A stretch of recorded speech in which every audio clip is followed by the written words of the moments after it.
DG साथ के online classes में पुनः आप सभी का स्वागत है। आज प्रोजेक्ट हाई स्कूल हल्लाडी की तरफ से मैं शिक्षक के रूप में सफदर अली आपके साथ पुनः जुड़ा हूं। और जैसे कि आप जानते हैं कि हम ट्रायंगल्स के अध्याय को पढ़ रहे थे। ट्रायंगल्स में हमने थेल्स पर में पढ़ा, थेल्स का विलोम पढ़ा, अर्थात आधारभूत अनुपातिका पर में पढ़ा तथा उसका विलोम पढ़ा। अब उसके बाद हमने 6.1 एक्सरसाइज क्लियर किया और 6.2 में हम पहुंचे। तो चलिए, आप सभी ने बनाया, बहुत अच्छे से सारे क्वेश्चन को बनाया। अब हम कुछ उसी क्वेश्चन पे कुछ आप लोगों के बीच में बातचीत करेंगे, ठीक है? और कुछ प्रश्न आप लोगों के बीच रखेंगे। आप उसमें बताएंगे कि कौन सा प्रश्न आपसे बन चुका है या नहीं बन पाया है। मैं कुछ प्रश्न करूंगा उस अध्याय से। आप सभी बोल रहे हैं ना कि सभी से सारा क्वेश्चन बन चुका है, तो चलिए मैं कुछ प्रश्न करूंगा आपके सामने सिलेबस से, ठीक है? चलिए, सबसे पहले मैं जाता हूँ एक्सरसाइज में। आपका गणित प्रश्नावली 6.2 की पुस्तक आपके सामने हाजिर है, जिसमें प्रश्न के साथ उत्तर दोनों बना हुआ है, ठीक है? तो आपसे मैं सबसे पहले पूछना चाहता हूँ, अगर कोई भी अपना अनम्यूट कर सकता है, सभी बच्चे अपने को अनम्यूट कर सकते हैं, सिर्फ हल्ला नहीं करेंगे, ठीक है? अब प्रश्न कोई भी जवाब दे सकता है, ठीक है? मैं पूछना चाहता हूँ कि अगर किसी त्रिभुज में उसके एक भुजा के समांतर कोई एक भुजा उसकी अन्य दो भुजाओं को प्रतिच्छेद करते हुए पार करे, तो जो अन्य दो भुजाओं को जिस बिंदु से प्रतिच्छेद करेगी उससे निर्मित दोनों भुजाएं क्या होगी, किस प्रकार की होगी, किस अनुपात में बांटेगी अन्य दो भुजाओं को?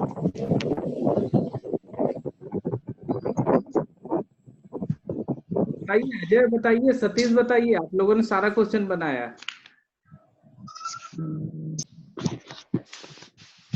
फिर से प्रश्न सुनेंगे। किसी एक त्रिभुज, हाँ बोलो।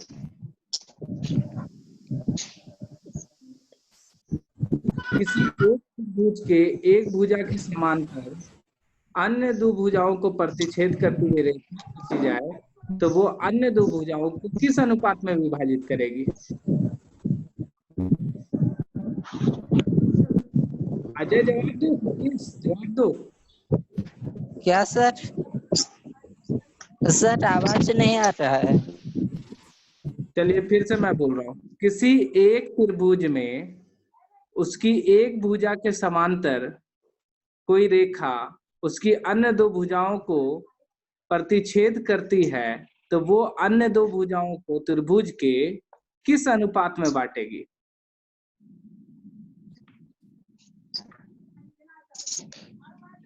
समान अनुपात में बांटेगी या असमान अनुपात में? समान अनुपात में सर। तो इतना आंसर देने में तुम लोग को परेशानी हो रहा है।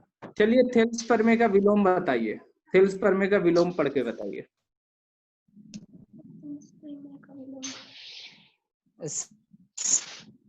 कोई भी बच्चा थेल्स प्रमेय का विलोम बताएगा। थेल्स प्रमेय का विलोम क्या कहता है?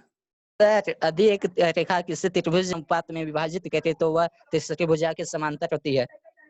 Very good. किसने जवाब दिया? सर मैंने। क्या नाम हुआ? Ajay sir. Ajay. Very good Ajay, तुम्हारे लिए ये क्लैप है, स्पेशली फॉर यू, ठीक है? चलिए, इसके बाद कुछ और, हम इस एक्सरसाइज के सारे क्वेश्चन को बना लिया आप लोग जैसे बोलते हैं, इसलिए मैं कुछ और चीजों को मैं करूंगा। यहाँ पे हम कुछ क्वेश्चन में जाते हैं जो कि थोड़ा सा डिफिकल्ट था। तो सब आसान क्वेश्चन थे। कुछ क्वेश्चन क्या डिफिकल्ट था, जैसे कि प्रश्न 3 जो था, ठीक है, इसमें त्रिभुज एबीसी में एलएम समांतर सीबी है। कहने का अर्थ था त्रिभुज एबीसी में क्या एलएम समांतर सीबी है, ये दोनों समांतर, ठीक है? आधारभूत समानुपातिका या अनुपातिका उसके हिसाब से क्या हो जाएगा? एम बटे ए बी, AM बटे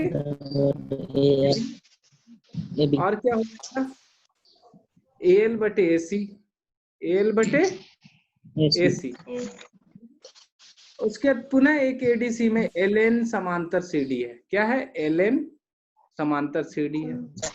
इसमें भी AL बटे AC होगा और इसमें भी AN बटे क्या होगा? AL बटे AC होगा और क्या हो जाएगा? AN बटे AD होगा ना? ठीक है, तो इस हिसाब से क्या होगा, इधर भी AL बटे AC, देखो राइट साइड में AL बटे AC, इधर बटे AL बटे AC, तो अगर RHS बराबर है तो उसका LHS भी बराबर होगा, ये और ये भी बराबर होगा। समीकरण 1-2 से क्या हो जाएगा? AM बटे AD बराबर AN बटे AD होगा ना। चलिए हम आगे बढ़ते हैं। ये क्वेश्चन और यहाँ पे दिया हुआ था, प्रश्न 4 था, इसको भी आप लोगों ने बनाया होगा। प्रश्न 4 क्या कहता था?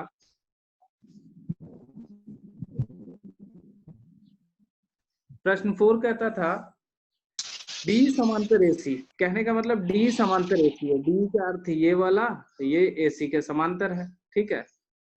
तो सीधे उसके बाद D समांतर AC है तो क्या हो जाएगा, एक बात बताओ। और DF समांतर AE है, इसको कलर बदल देते हैं हम। DF समांतर, DF का मतलब ये, DF समांतर AE ये वाला है ना। कहने का मतलब एक जो ब्लू लाल वाला त्रिभुज जो है वो ये वाला, ठीक है।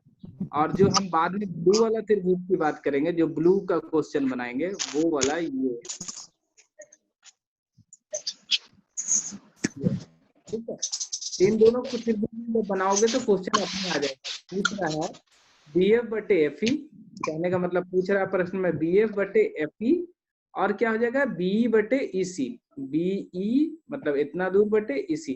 एक बात देख रहे हैं, दोनों त्रिभुज में चाहे ये वाला त्रिभुज हो, इसमें भी BD बटे BA आ जाएगा, और इस चाहे ये वाला पूरा वाला त्रिभुज हो, इसमें भी ये रेखा में BD बटे BA आएगा। तो इससे आप बराबर खुद करते हुए इस क्वेश्चन को बना लेंगे, ठीक है, नीचे आप जब जाएंगे तो, ठीक है। ऐसे क्वेश्चन सारे बनाते हुए आप लोगों ने जब लिया है तो मैं क्या बोलूं। कोई बच्चा जिससे कोई क्वेश्चन नहीं बना है बताएंगे? कोई प्रश्न करेगा? पूनम प्रश्न करोगी कि अपना माइक ऑन करके आप प्रश्न पूछ सकते हैं, बाकी बच्चे जैसे पूछ रहे हैं। कोई प्रश्न करेंगे आप लोग?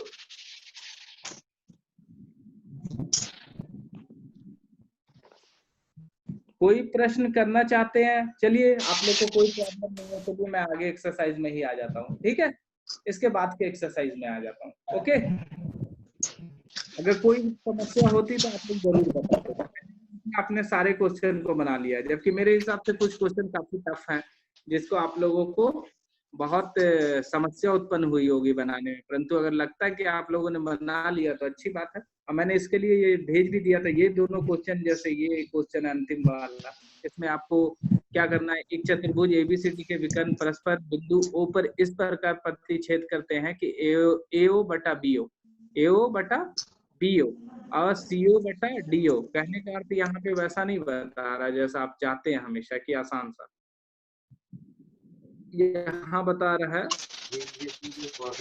AO बटा क्या है BO, ये बटा ये, और दूसरा क्या बता रहा है CO बटा DO। कहने का मतलब CO ये और बटा DO ये बता रहा है। ऐसा ये ABCD एक समलंब है। तो समलंब देखिए, कुछ चीजें आपको जानना पड़ेगा। समलंब किसे बोलते हैं, समांतर चतुर्भुज किसे बोलते हैं, आयत किसे बोलते हैं, वर्ग किसे बोलते हैं, समांतर रेखा किसे बोलते हैं। समांतर रेखा का चिन्ह आप लोग ऐसे डालते हैं, ऐसे करके डालते हैं, ठीक है। अगर समांतर है, बराबर का चिन्ह ऐसे देते हैं, ठीक है। अगर लाइन चेंज करते हैं, पूरा का पूरा समीकरण को आगे बढ़ाते हैं लाइन में, तो आप बराबर के चिन्ह के जगह आप क्या देते हैं, ऐसे एरो का निशान देते हैं, है ना। अगर पूरा का पूरा समीकरण को दूसरे लाइन में लिखते हैं या उसी लाइन में, ये सब चीज आपको गणित में जानना पड़ेगा, ठीक है। अब यहाँ प्रश्न में आ जाते हैं। चतुर्भुज ABCD के विकर्ण O पे प्रतिच्छेद करते हैं, O से होते हुए AB का, देखिए रचना इसमें करना पड़ेगा। क्या करना पड़ेगा? एक रचना क्या करना पड़ेगा? ए बी के समांतर, कहने का अर्थ है ये ए बी तो ये है, इसके समांतर कोई एक रेखा खींचना पड़ेगा। ये ओई जो रेखा होगी वो ए बी के भी समांतर होगी और ये डीसी के भी समांतर होगी, क्योंकि समलंब चतुर्भुज में आमने सामने की जो भुजा होती है समांतर होती है। कहने का मतलब ए बी और डीसी समांतर होगा, भले एडी और बीसी ना समांतर हो, लेकिन ए बी और डीसी समांतर, ठीक है। तो क्या अब यहाँ पे आधारभूत समानुपातिका पर में से क्या हो जाएगा, ए बटे ईडी हो गया, ए बटे क्या हो गया, यहाँ पे अगर किस त्रिभुज में ले रहे हैं, एक देखिए ये जो पॉइंट्स ये जो दिया हुआ है ए बटे ईडी यहाँ और बटे क्या ले रहा है एओ बटे सॉरी और क्या ले रहा है ए बटे बीओ बटा ओडी ले रहा है ना। ये जो ले रहा है ऐसे अनुपात में, आपको तो लगता होगा कि सर क्यों होगा, ऐसे होना चाहिए, ऐसे डी बटा ए डी बटा ओ भी, कुछ भी उल्टा भी लिख सकते हैं, कोई दिक्कत नहीं है, सिर्फ उसको पलट दिया है, ठीक है। ये त्रिभुज किस त्रिभुज में लिया है, एडीसी में। ये पहला जो समीकरण जो है ये त्रिभुज किसमें लिया है, पहला समीकरण त्रिभुज ए डी सी में लिया है, किसमें लिया है, एडीसी में। और दूसरा जो फिर इसके बाद जो आगे समीकरण बनाया है एओ बटा बीओ और सीओ बटा, ठीक है। यहाँ पे देखिए क्या किया है, क्या है दिया बटा बीओ और क्या दिया सीओ बटा डीओ, सीओ बटा क्या दिया डीओ। लेकिन हम क्या कर सकते हैं, एओ के नीचे सीओ को ला सकते हैं, आप तिरछा गुना सभी को जानते हैं ना, ऐसा सभी को जानते हैं। अगर ऐसा ये जो समीकरण यहाँ पे है इसको हम क्या कर सकते हैं, एओ के नीचे सीओ ला सकते हैं, एओ के नीचे सीओ ला सकते हैं, ये वाला इसको नीचे लेते आए और इसको इधर लेते आए और डीओ को यहाँ पे बीओ लेते आए, ये दोनों को बदल दिए। किसको किसको बदल दिए, तो डीओ और सॉरी मैं हाइलाइटर से दिखाता हूँ, इसको बीओ और सीओ का स्थान बदल दिया, तो क्या हो गया एओ का बीओ बटा डीओ हो गया। अब यहाँ ये जो है अब क्या देखते हैं, ये जो है बीओ बटा ओ बी और ये बीओ बटा डीओ एक ही चीज है ना, दोनों एलएचएस साइड मिल जाएगा, आरएचएस साइड मिल जा रहा ना, दोनों एक ही चीज है, ये और ये बीओ या ओडी या डीओ का अर्थ एक ही होता है, इधर से आप नापिए ओडी या डीओ, ये भी मिल जा रहा है। तो कहने का मतलब जब आरएचएस साइड मिल जा रहा है तो एलएचएस साइड भी बराबर होगा, कहने का अर्थ क्या होगा, तो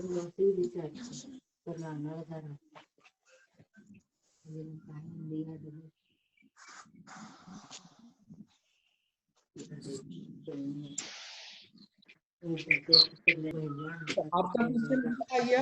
आप यहाँ पे क्या ध्यान देते हैं कि आपके सामने अब आ गया है आपका हल, ठीक है, हल आ गया ना, स्क्रीन आप देखेंगे, मैं जूम कर देता हूँ, ए बटा एओ और ईडी बटा ओसी हो गया है। अब यहाँ पे ए बटा ए बटा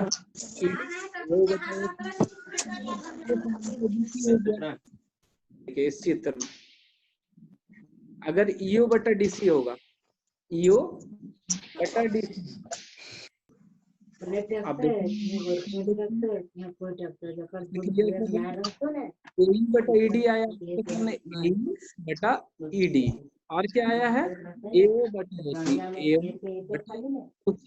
अब ये तो थेल्स प्रमेय के विलोम से क्या हो जाएगा, अगर दो भुजा समान अनुपात में काट रहा है कोई तो ये और ये समांतर होगा, कहने का अर्थ क्या होगा, ईओ समांतर क्या हो जाएगा, डीसी हो जाएगा, ये और ये समांतर हो जाएगा। जब समांतर हो जाएगा तो क्या हो जाएगा, अब आप देखिए ये दोनों समांतर है, फिर ये भी समांतर है, तीनों समांतर है, यानी कहने का मतलब ये भी समांतर डीसी हो जाएगा, कहने का मतलब ये इसके समांतर, प्रश्न में दिया हुआ था ये इसके समांतर पहले से दिया हुआ था, तो ये दोनों भी आपस में समांतर हो गया, यही तो हमको निकालना था, ए बी समांतर डीसी मतलब समलंब, जब समांतर हो गया तो चतुर्भुज समलंब है, ये और ये समांतर प्रूव हो गया, चतुर्भुज समलंब है।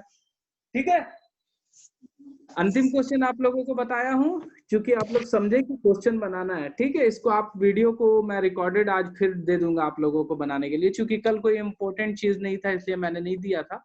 आज आपके सामने कुछ इम्पोर्टेंट वस्तु है तो मैं उस रिकॉर्डेड वीडियो को आपको दूंगा। ठीक है, आप उसको जरूर देखेंगे। चलिए मैं वापस एक्सरसाइज पे आता हूँ।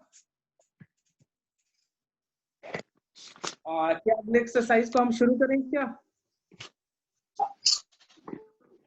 अजय, पप्पू अभी जुड़े हो, आगे अगला एक्सरसाइज को शुरू किया जाए। किसी को जी सर। प्रॉब्लम 6.2 में किसी को प्रॉब्लम? पप्पू पंडित आपको कोई प्रॉब्लम? नहीं सर। चलिए ठीक है, तो मैं अगला एक्सरसाइज को शुरू करने जा रहा हूँ।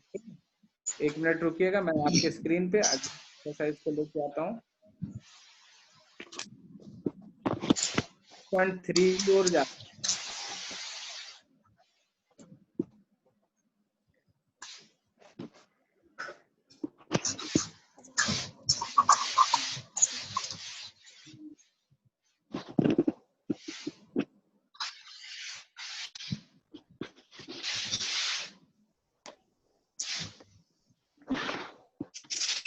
चलिए आपके स्क्रीन पे बढ़ते हुए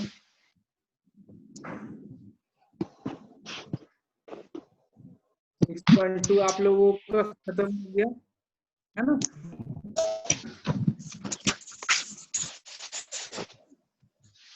हेल्प सर्वे आप लोगों ने पढ़ा, हेल्प का विलोम पढ़ा, उसके उस पर आधारित 6.2 एक्सरसाइज को बनाया। 6.2 के बाद अब हम 6.3 की ओर बढ़ते हैं। 6.2 के बाद हम क्या पढ़ेंगे? त्रिभुजों के समरूपता की कसौटी। क्या पढ़ने जा रहे हैं? त्रिभुजों को समरूपता के लिए कसौटी। ठीक है, अब देखिए समरूपता क्या होता है। पहले अभी आप लोग पढ़ रहे थे ना, समरूपता का अर्थ क्या हुआ कि दो त्रिभुज कैसे समरूप हैं। मैंने एक्सरसाइज जब शुरू किया था 6.1 में, तब आप लोग को बताया था कि दो त्रिभुज के जब क्या मिले, माप बराबर ना भी हो, ठीक है, परंतु उसका कोण बराबर हो, तीनों कोण बराबर हो और भुजाएं अनुपात में हो, तो वैसे त्रिभुज क्या होते हैं? समरूप कहलाते हैं। क्या कहलाते हैं? समरूप कहलाते हैं। 9 क्लास में आप लोगों ने बहुत सारे समरूपता की कसौटियां पढ़ी होगी। Angle angle angle, side side side, angle side angle, ऐसे करके बहुत सारी समरूप की कसौटियां पढ़ी होगी। हिंदी में बोला जाए तो भुजा भुजा भुजा, या फिर कोण कोण कोण, या दो कोण भी बराबर हो तो तीसरा कोण भी बराबर होता है, वो भी समरूप हो जाता है। तो ये सब पढ़ा होगा। इसी के अब हम 10th में इसके बारे में एक बात जान जाइए। क्या जान जाइए? सबसे इम्पोर्टेंट लाइन है जिसको मैं हाईलाइट कर रहा हूँ, इसको आप लोग नोट करेंगे। ठीक है, दो त्रिभुज समरूप होते हैं यदि उनके संगत कोण बराबर हो तथा उनके संगत भुजाएं अनुपात में। ये पढ़ा था आप लोगों ने। कहने का अर्थ क्या होता है? कहने का अर्थ होता है कि अगर त्रिभुज ABC या DEF में कोण A बराबर D हो, अगर दो त्रिभुज, इसको मैं थोड़ा सा स्टॉप करके मैं थोड़ा ऊपर लेते आता हूँ। ठीक है, दो त्रिभुज है आपके सामने, एक ABC है, दिख रहा है ना स्क्रीन पे, ABC, एक DEF है। और अगर कहने का अर्थ है इन दोनों त्रिभुज में कोण A बराबर कोण D है, और कोण B बराबर कोण E है, और कोण C बराबर कोण F है, ठीक है, यानी तीनों कोण है, तो इसकी अर्थ दोनों त्रिभुज और भुजा क्या है? समानुपाती है। कहने का मतलब AB बटे DE है, बराबर क्या हो? BC बटे EF हो। कहने का मतलब ये भुजा और ये भुजा का अनुपात इसके अगले जोड़े भुजा यानी BC और EF के अनुपात के बराबर है, और उसी का अनुपात CA और FD के भी बराबर है। कहने का मतलब तीनों भुजा का अगर अनुपात बराबर है तो दोनों त्रिभुज क्या होंगे? समरूप होंगे। याद रखिएगा।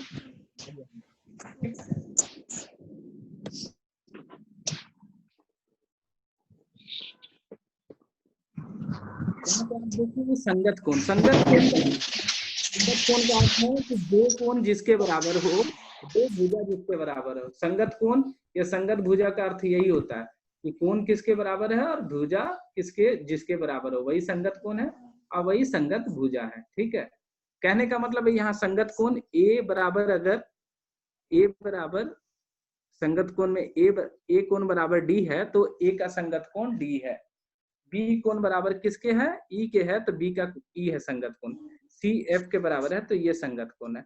और अगर ए बी और इसका ये दोनों ठीक है का अनुपात ये इसके अनुपातिक में आ रहा है और ये भुजा इसके अनुपात में आ रहा है और ये भुजा इसको अनुपात में ले रहा है, तो इसका संगत भुजा कौन होगा, इसका संगत भुजा ये होगा, इसका संगत भुजा ये होगा, इसका संगत भुजा ये होगा। ठीक है, यानी ए बी का संगत भुजा डी, बी सी का ई एफ और सी ए का एफ डी होगा। ठीक है, तो याद रखिएगा संगत भुजा होती है जो उसके अनुपात में लेती है या फिर उसके बराबर होती है, जिसके कोण संगत कोण होते हैं, जिसके कोण बराबर होते हैं। ठीक है, चलिए आगे आते हैं हम। आप लोगों ने पढ़ा था कि जब हम समरूपता का साइन कैसे कर देते हैं, समरूपता का साइन हम लोग ऐसे देते हैं, ऐसे देते हैं, ऐसे करके देते हैं। देखिए यहाँ पे आप देखिएगा त्रिभुज एबीसी समरूप डीईएफ है, समरूपता का साइन देखिए कैसा दिया हुआ है, बीच में ऐसे छोटा सा घुमा के दिया हुआ। ठीक है, तो यहाँ पे क्या है, अब यहाँ पे आप इसको देख के भी समझ सकते हैं कि ए बी आगे में है तो डीई इसका संगत भुजा है। ठीक है, ठीक है, उसके बाद बीसी है तो ये बीसी और ईएफ संगत भुजा, और क्या समझते हैं सी और ए और एफ और डी संगत भुजा है। ठीक है, ऐसे भी समझ सकते हैं। तो इसलिए हम अब देखो अगर कोई त्रिभुज समरूप भी हो और उसका आकार और माप भी बराबर हो तो उसको सर्वांग सम बोलते हैं। क्या समरूप को इस टाइप से लिखते हैं और जिसका आकार और माप भी मिल जाए उसको हम क्या बोलते हैं, सर्वांग सम बोलते हैं। और सर्वांग सम में जब हम करते हैं तो ऐसा निशान देते हैं, देखिए ऐसे करके नीचे में बराबर का भी निशान देते हैं। ठीक है, इसको समरूप और सर्वांग सम कहते हैं। वेरी गुड, अब आगे बढ़ते हैं। ये सब चीजों को याद करना है, सर्वांग सम का निशान याद कर लीजिए, समरूप का याद कर लीजिए। समरूप में संगत भुजाएं अनुपात होती हैं और संगत उसके जो संगत कोण बराबर होते हैं और संगत भुजाएं अनुपातिक होती हैं। चलिए आगे आते हैं।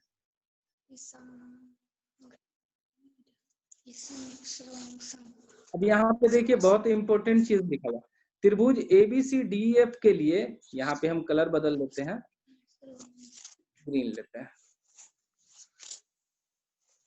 ब्लू तो नहीं चलेगा, काला लेते हैं। ठीक है, ABC या DEF के लिए ABC या EDF अथवा ABCFD नहीं लिख सकते। कहने का मतलब है ABC चूंकि संगत भुजा AB का D था, ठीक है, संगत भुजा AB का क्या था, D था, AB का संगत भुजा D था, तो हम DE ही लिखेंगे, ना कि हम उसको ABC को DEF के जगह EDF लिखेंगे। कहने का मतलब त्रिभुज का जैसा फॉर्मेशन होगा वैसा ही लिखेंगे। अगर त्रिभुज ऐसा ABC है, ABC और एक त्रिभुज DEF है तो हम लोग इन्हीं दोनों को समरूप लिखेंगे। ऐसा नहीं कि ABC को हम लोग ऐसा लिख देंगे, FDE लिख देंगे, इधर वाला लिख देंगे। ठीक है, ऐसा नहीं लिख देंगे कि F से शुरू FD ऐसे शुरू कर देंगे, नहीं शुरू करेंगे। ABC इधर से शुरू हो रहा है तो इसको भी हम DEF ही रखेंगे, यानी कि समरूप भुजा और समरूप कोण और संगत भुजाएं अपने जैसे फॉर्मेशन किए हुए हैं उसी प्रकार से हम त्रिभुज को लिखते हैं। अगर आप दूसरे टाइप से लिखेंगे तो आपका आंसर गलत हो जाएगा, ध्यान रखिएगा। अब यहाँ पे आते हैं, जब हम संगत भुजा, कहने का मतलब है संगत कोण कौन हो गया, दो त्रिभुज में कोण A और D हो गया, B और E हो गया, C और F हो गया उसका संगत कोण। और संगत भुजा क्या हो गया, अभी बता रहे थे, AB बटे DE, BC बटे EF और CA बटे FD हो गया। ठीक है, चलिए और नीचे आते हैं। अब यहाँ पे एक क्रियाकलाप आया, यहाँ पे क्रियाकलाप में क्या आया, भिन्न भिन्न लंबाइयों, मान लीजिए 3 सेमी 5 सेमी वाले क्रमशः दो रेखाखंड BCEF क्या है, 3 सेमी और कितना 5 सेमी वाले। कहने का अर्थ है ये नीचे में इनका 3 सेमी है, हम यहाँ पे लाइन खींच लेते हैं, ये वाला 3 सेमी है और ये 5 सेमी है। ठीक है, इसको दूसरे तरफ ले जाते हैं। ठीक है, दो भिन्न भिन्न रेखाखंड है जो 3 सेमी के हैं और कितने हैं, 5 सेमी के हैं। ठीक है, अब क्या बोलता है कि उसके आगे बोलता है के दो रेखाखंड BC EF खींचिए, फिर बिंदु BC और B और C पे क्रमशः PCB और QCB दो माप लीजिए, मान लीजिए 60 डिग्री और 40 डिग्री खींचिए, यानी बराबर कोण ले लीजिए, ठीक है। और देखिए कि जो सामने का है, जो मतलब E और F पे क्रमशः REF 60 डिग्री और SFP भी 40 डिग्री खींचिए, मतलब ऐसे ऐसे खींचने बोल रहा है। कहने का मतलब है, ये बोल रहा है प्रश्न में कि इधर 60 डिग्री लीजिए, यहाँ 60 डिग्री लीजिए, यहाँ 40 लीजिए, यहाँ 40 लीजिए। अब भुजा 3 सेंटीमीटर है, ठीक है, अब ये 5 सेंटीमीटर है, ठीक है। और उसके बाद इसे मिला लीजिए। एक बात आप लोग को पता है कि अगर त्रिभुज में किसी दो कोण अगर बराबर हैं तो तीसरा कोण भी बराबर होगा। आपको पता है कि त्रिभुज का तीसरा कोण कितना होता है? 180 से आप घटाइएगा, आप सिंपल सी बात है कि ये कोण बताइएगा कि सर ये कोण 80 डिग्री होगा। कौन? एक कोण जो है यहाँ वाला जो कोण है, सबको क्लियर करता हूँ, ये कोण के बारे में अगर पूछूंगा मैं कितना, तो आप तुरंत बता दीजिएगा 80 डिग्री। आप इसको भी बताइएगा 80 डिग्री है, चूंकि इसको भी आप 180 से घटाइएगा, बताइएगा ना। तो आपने देख लिया कि दोनों कोण जो है 80-80 डिग्री है, त्रिभुज के तीनों कोण मिल रहे हैं। अब जब तीनों कोण त्रिभुज के मिल जाते हैं ना, तो भुजा क्या होता है, जब तीनों मिल जाते हैं तो वो समरूप होता है। त्रिभुज क्या होता है? समरूप होता है, ठीक है। और जब समरूप होगा तो सीधी सी बात है, त्रिभुज के भुजाएं अनुपात में होंगी। अगर ये 3/5 के अनुपात में है, ये 3/5 के अनुपात में है, ये दोनों, तो निश्चित बात है ये भी भुजा 3/5 के अनुपात में होगी, ठीक है। ये अगर 3/5 के अनुपात में है, तो अगर हम AB/DE भी लेंगे तो ये भी 3/5 आएगा, और AC/DF भी लेंगे तो 3/5 आएगा। सब 3/5 के अनुपात में आएगा। हो सकता है ये बड़ा छोटा हो, 3 सेमी की जगह कुछ और हो, पर अनुपात 3/5 ही आएगा, ठीक है। कहने का अर्थ है कि एंगल 9 क्लास के हिसाब से ए समरूपता से, यानी ये अगर 60 है, ये 60 है, ये 60 है, ये 40 है, ये 40 है, तो इसका तीसरा कोण भी मिल जा रहा है। तो एंगल से ये दोनों त्रिभुज क्या है? समरूप है। और समरूप त्रिभुज की भुजाएं अनुपातिक होती है, ठीक है। तो ये क्रियाकलाप को आप समझेंगे, पता चलेगा कि जब इसके संगत कोण बराबर है तो इसकी संगत भुजा भी अनुपात में होगी। यही चीज यहाँ पे भी दिखाया, आप आगे जाइएगा, नीचे में दिखाया कि देखिए इसका अनुपात 3/5 0.6 है। यहाँ पे देखिए जो मैंने बताया वही चीज 0.6 है, तो ये क्या होगा? ये दोनों का अनुपात भी 0.6 आएगा, ठीक है। यही चीज इसने बताया।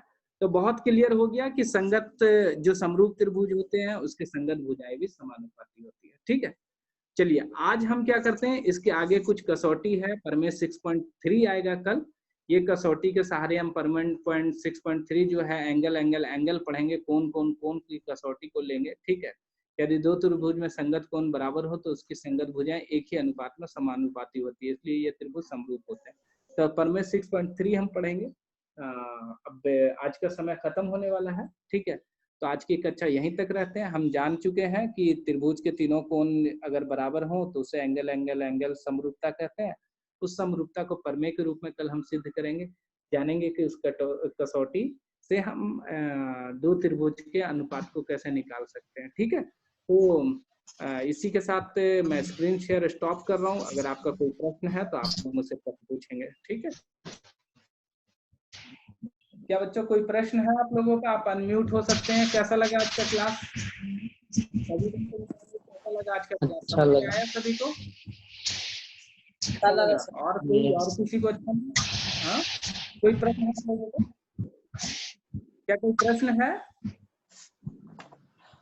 चलिए, अच्छा प्रश्न नहीं है तो मेरे लिए अच्छा दिन है तो आप लोग का प्रश्न नहीं है, मेरे लिए खुशी की बात है, ठीक है। कोई भी प्रश्न हो भी तो आप अलग से भी मुझे कॉल कर सकते हैं, संपर्क कर सकते हैं। हम बहुत जल्द कोशिश कर रहे हैं एडमिशन शुरू करने का, ठीक है। आप लोग ऐसे ही ऑनलाइन पढ़ते रहिए, डिजी साथ के से किसी भी तरीके से अपना अध्ययन को बाधित नहीं होने दीजिए। हम जैसे आप लोगों के लिए कोशिश करते हैं वैसे आप लोग भी वैसे ही कीजिए, ठीक है। आप सभी का thank you everyone. Okay, sir. चलिए मैं क्लास खत्म करता हूँ। Thank you sir.